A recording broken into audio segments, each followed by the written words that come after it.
gentlemen, the second pillar of the Draghi report is a joint plan for decarbonization and competitiveness.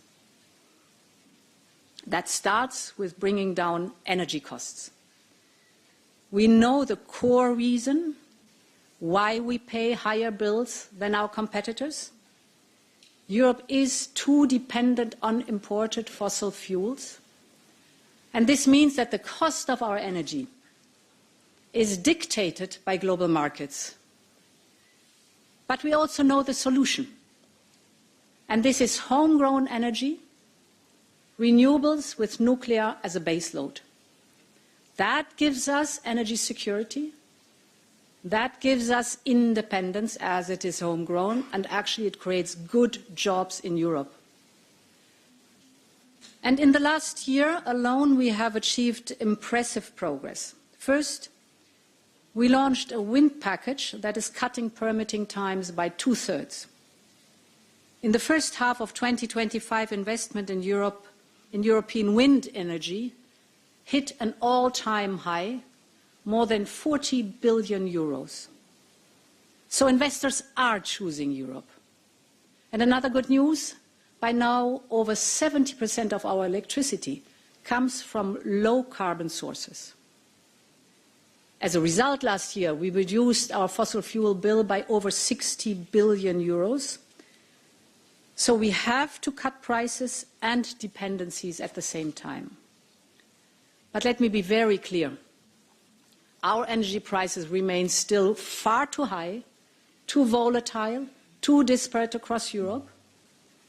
In some member states, electricity costs are 3 times more than in others. And many price spikes could be avoided if energy could flow more freely to where it is needed. But we also know that national grids are still not well integrated.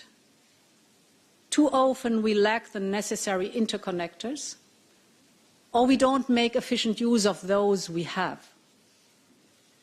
Now, we have started to address this. Just last week, the European Parliament has approved our proposal to use cohesion funds to boost energy infrastructure. Many projects are already advancing. We have, for example, the Celtic interconnector that will soon end Ireland's isolation from the European grid. Or we have the Biscay Bay project to double capacity between France and Spain. And in addition, we will propose a grids package and a new energy highways initiative that will focus on 8 critical bottlenecks that we have identified in our energy infrastructure.